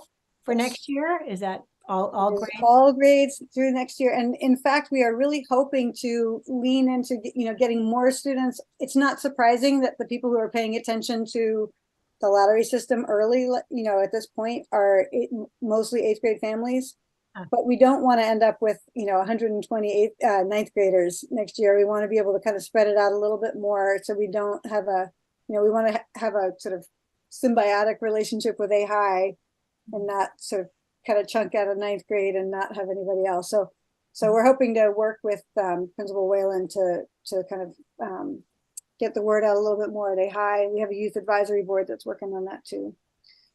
Awesome. Yeah, and then we have this open house coming up on December 10th in the afternoon at 2:00 at Discovery's Public Library. So let people know and come on out and hang out with us, and we'll have some kind of cookies or something and lots of good conversation.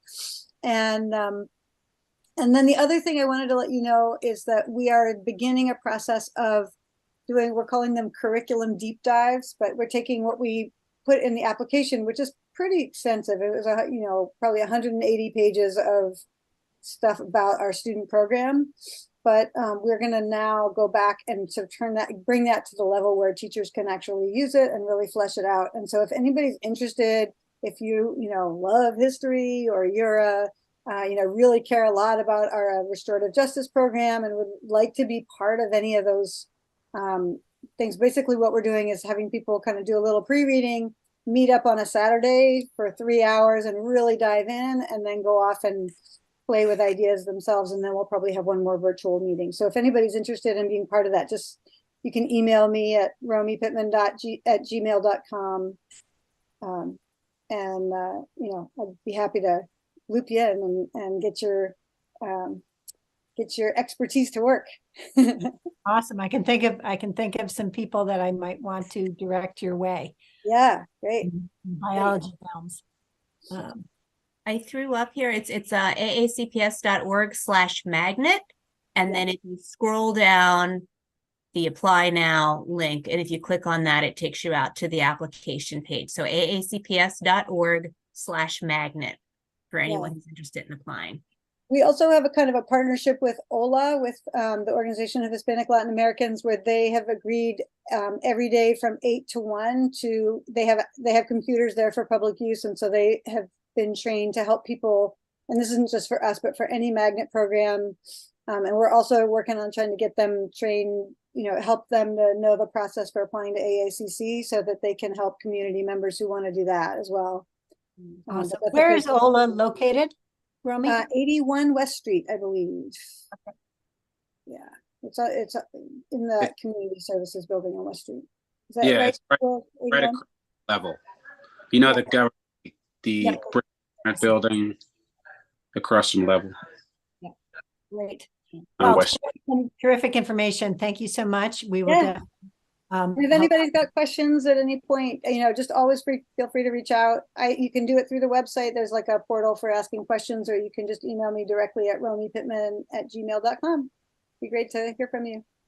Thank you. And if people don't know the background, so Romy was a longtime social studies teacher at Annapolis High, has a lot of experience with our kids and in previous school settings. We're lucky to have her drive for something different and innovative that might work better for our students. So thank you for bringing that to us. Yeah. Thank you, Jen. Okay, bye everybody. Okay, bye. Okay, Laura, if you don't mind putting up a couple more things from the thing. I'm just gonna, can you put up the Citizen Advisory Committee pages? Yep. There's one that's like the contact page. And then there's one that has the dates.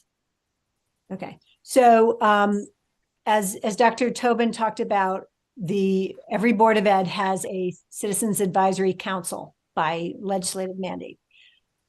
So Jen Lombardi is the AACPS program manager in like liaison to the CAC. So I'm trying to get in touch with her. And the chair, so that we can provide them input to direct their little, have separate policy groups looking at separate policies. So I'd like to participate in the Monday, December 11th virtual meeting of theirs, and tell them what I know and background, and I'd welcome any other commission members telling them about the rationale for why the transportation changes are needed for our Title I schools. The transportation busing radius changes needed. So contact me, contact the commission if you are able to join that meeting at all or want to provide things for me to read there, whatever. Our CAC member is Latika Hicks, and I spoke with her on the phone today. She's also the Annapolis High PTA, PTSA president. She is on a separate policy committee. She's on the dress code and other things policy committee, but she said, please CC her on any emails you send to CAC. I would recommend we're going to send them to the CAC chair and have him distribute that. And I will send that out to you in an email of how to do that and how to communicate those thoughts. Laura, is there another slide, or was that it?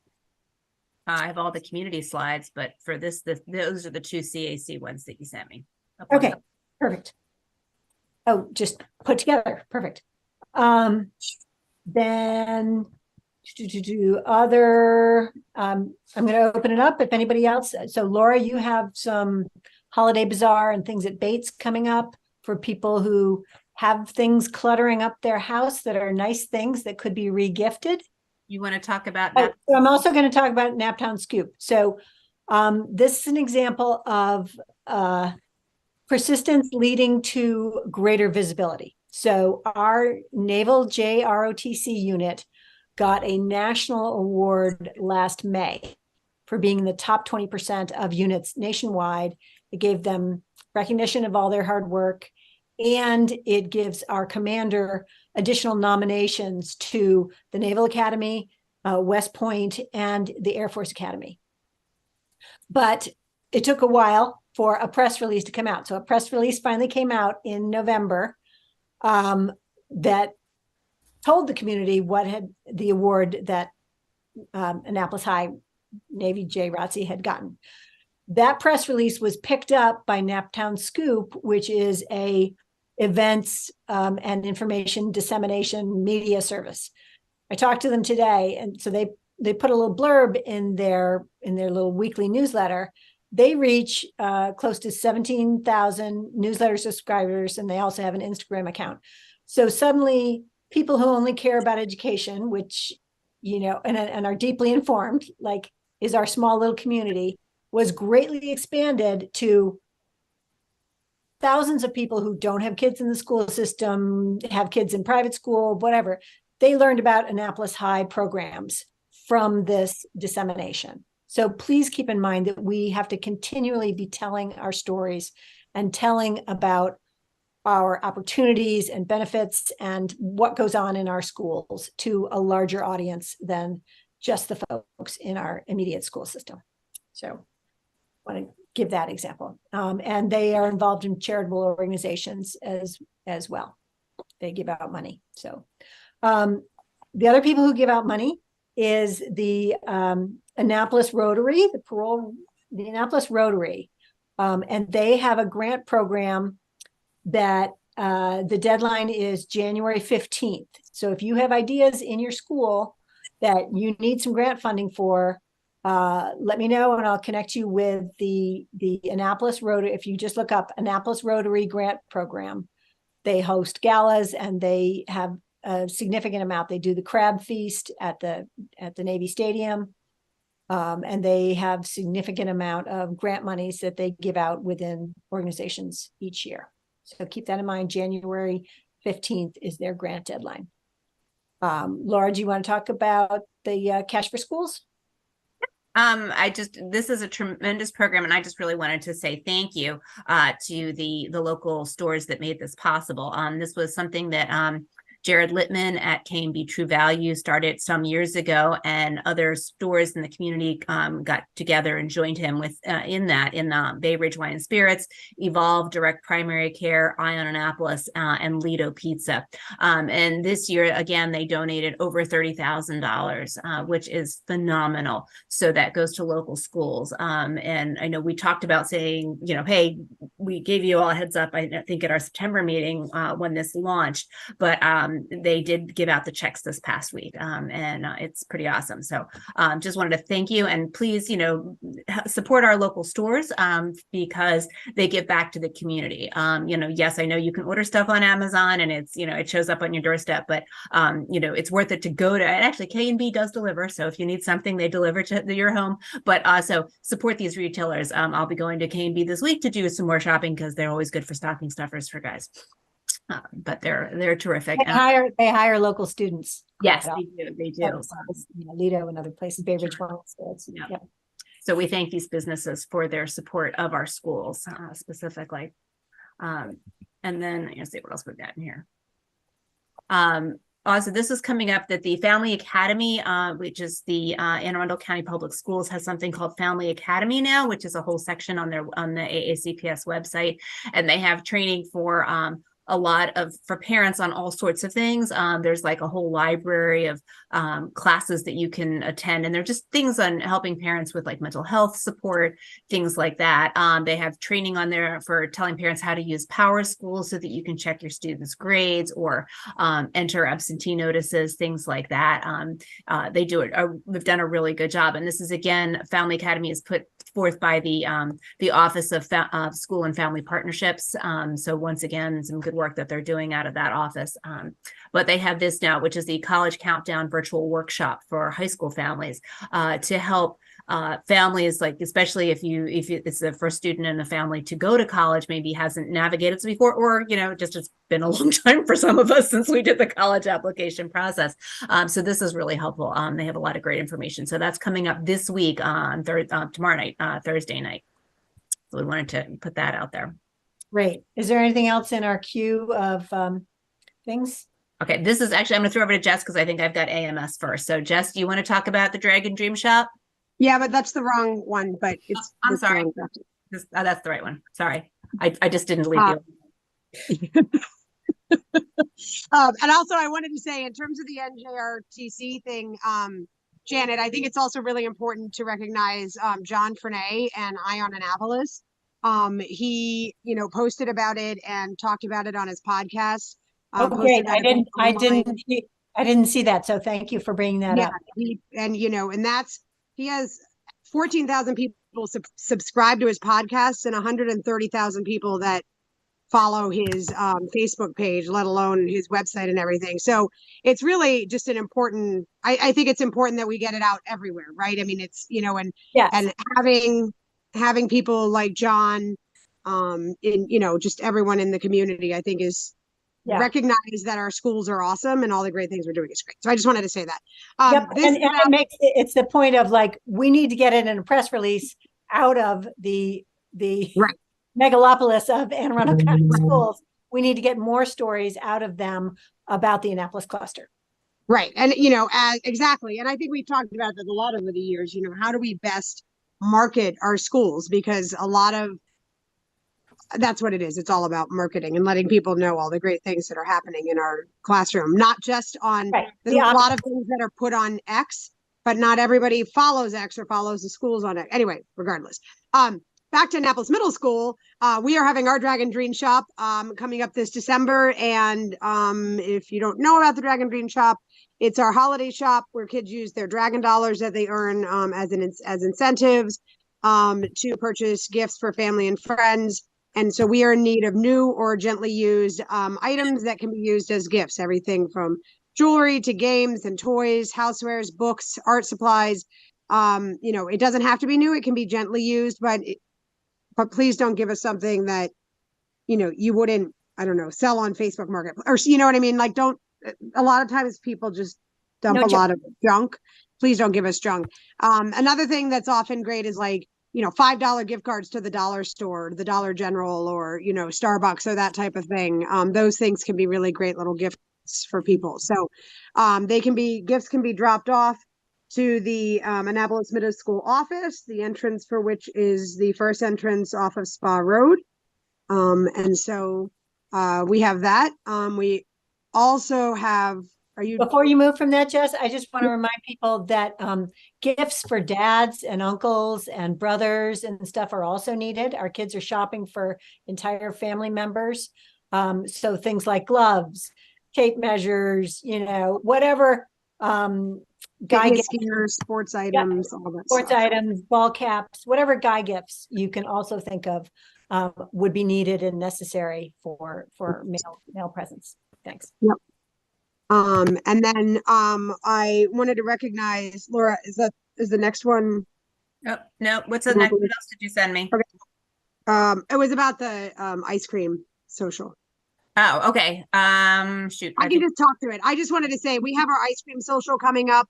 If you go on the Annapolis Middle School Facebook page, our ice cream social honors the kids who have received either honor roll or a principal honor roll. It's a pretty fun tradition that's been happening for a long time. We put out ice cream and the kids get to top it with whatever they want and then have to go back to their poor teachers, but it's worth it. And this year, we have almost 40% of our Annapolis Middle School students are on the honor roll or the principal's honor roll, which I'm really proud of that number. And I'm really proud of our students and really proud of Annapolis Middle School. So if you're interested in donating toppings, or you want to come volunteer, it's a really fun volunteer opportunity. If you are background checked and want to come volunteer, there's a sign up on the AMSPTSA Facebook page. So, what date is that, Just, December 14th. December 14th. Okay. Yep. From 2 until 4:30. And that just requires the standard background check, which is where you fill out a form and you basically, I think, use your driver's license or something. So you don't have to pay for the $60 fingerprinting for that one. Right. Yep. Okay, great. Laura, did you want to put up the Bates? Yep. Yeah, and I'm just going to say ditto for Bates. We are also having our bargain basement. So if you're a little bit closer to Bates, you can drop off stuff there. And it's pretty the same thing. Anything is gently used. We're looking for no clothes, but nothing obviously perishable. But they are taking any kind of like Jess said, especially as Janet mentioned, gifts for guys. But like, hats, gloves, scarves, mugs, things like that for moms, candles, whatever. As you're cleaning up for the holidays and making room for all the new stuff, drop that stuff off. And we're also looking for gift wrap supplies. Bates is also planning a winter dance on December 15th. So they are looking for some decoration. So if maybe you've decided to replace the lights that you've got at your house this year and you don't know what to do with your old set of lights, please donate them to Bates. They're taking snowflakes, donations, anything that's a snowflake themed donation or any kind of light. And then they're also looking for some, sodas, waters, and parent volunteers. So to help with those things. And again, that's just the standard background check. Great. Thank you. Go ahead. We talk a lot about things that are, we again talking about positive things in our school. I just wanted to talk about this one. This is Mrs. Stansberry, who is the principal secretary at Bates, and she was awarded the Humanitarian Award at the Freedom Fund Gala and Awards Banquet by the county NAACP. And I just thought she's a terrific human being. She contributes a lot to our school, and I think it's important to shine a light on some of the people that are doing amazing things in our community to support our students, but are also active in the community as a whole. Jess? Jess, you have your hand up? Oh yeah, I had one other thing I wanted to bring up. Sure, go ahead. I just wanted, if you have not seen the Angel Tree Holiday Drive is going on. This is an initiative that is run by it's organized by some ACPS parents and students, And it supports kids at all of our or most of our AACPS schools. I'm not sure if it's all of them.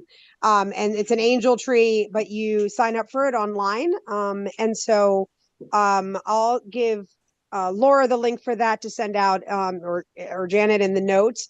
I know they still have some people to be signed up for, and it's a really fantastic initiative that's happening through community schools, and links were sent out and parents could sign their kids up. And it's a great way to directly support our kids in the Annapolis cluster. And I'm really proud of all of the A-High students that are working so hard on that. So that's all.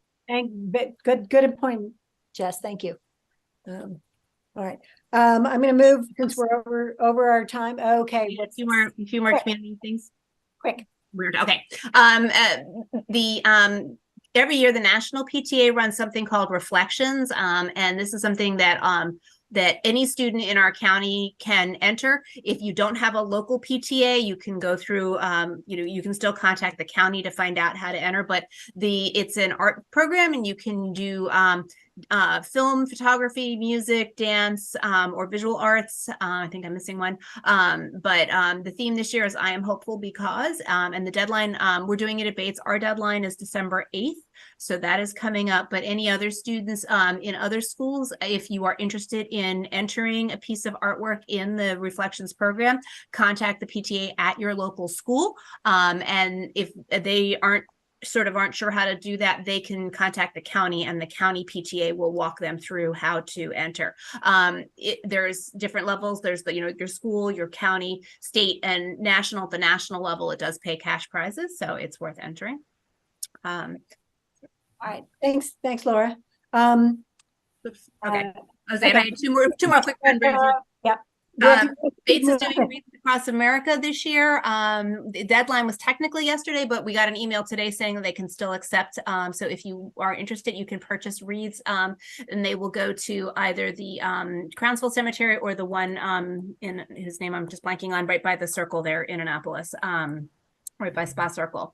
The Annapolis Cemetery. The Annapolis Cemetery, hard name to remember.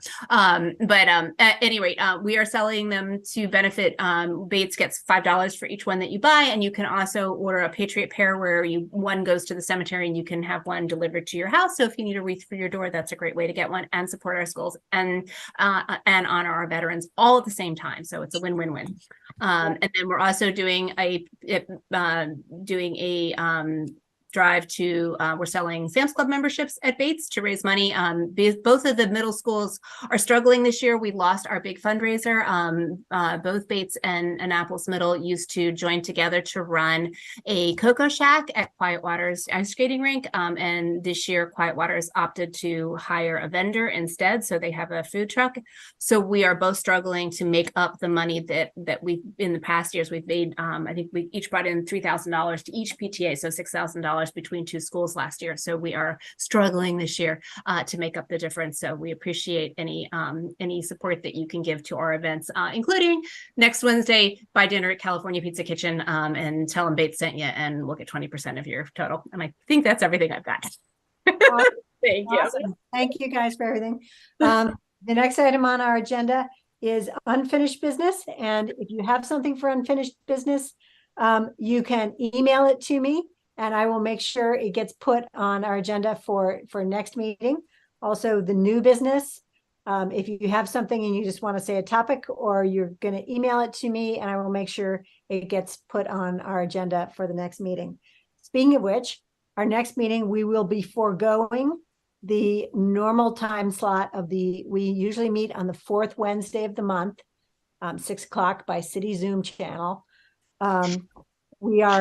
Because of the December holidays, we are postponing that, and our next meeting is going to be Wednesday, January 3rd, 2024, by City Zoom. If you can put that on your calendars, please. And get me any additional materials you'd like to discuss then. That's going to be prior to the January 11th budget hearing of the Board of Education, where people go in front of the board and say, please include these items into our budget. that Dr. Bedell has included or needs to supplementally include. So that's a really important January 11th meeting, and we want to talk about things prior to that meeting. And then I'll be getting out, anything that somebody distributes to me from the city or other, from Ms. Pittman, other factors, I will try and circulate to the commission so that you can send it to your respective communities. And we do have 2 meetings actually in January, because the December one is moving to January 3rd, and the second meeting will be what day, January? 24th, Wednesday, the 24th of January. And we are hoping to have Mr. Dillard come and participate with us more on the mentoring ship program. Okay, I will take a motion for adjournment. I move to adjourn. And I'll second. I have one discussion point to make. I just wanted to say about the CPK, California Pizza Kitchen for Bates. You can do carry out, online ordering, or eat in the restaurant. And so it's a great way, like, I don't know if the city of Annapolis wants to say, hey, everybody should order lunch from California Pizza Kitchen next week and have it, and someone go picks it up. Or it's California Pizza Kitchen's really generous with what they do. So please support Bates and California Pizza. Yeah, it's an all day. It starts when they open, I think, at 11 a.m. So it goes all day. So get dinner, get lunch. Lunch, dinner, all of the things. All right. And I will motion to adjourn. Buy your teacher. Sorry, I'm sorry. I was gonna say, if you want to send something, I can be sure that Mitchell gets it. She can do a blast on the website and maybe our Facebook page too. Great. If you want, but so you can send it to Mitchell at pio@annapolis.gov, or you can send it to my email address, and I'll be sure she gets it. Excellent. Thank you. All right. Appreciate that. Sorry for interrupting. Yeah. That's great reminders, and thank you for helping out with that lost revenue stream that we used to have at the Cocoa Shack. So we have a motion on the table for adjournment of the meeting. Thank you all for your contributions, your energy, all that you do within our community, and let's keep it rolling into the new year. Motion to adjourn. All in favor? Aye. Motion approved. Thank you, everyone. Have a wonderful holiday season, and please do keep in touch about things affecting our youth and schools and families.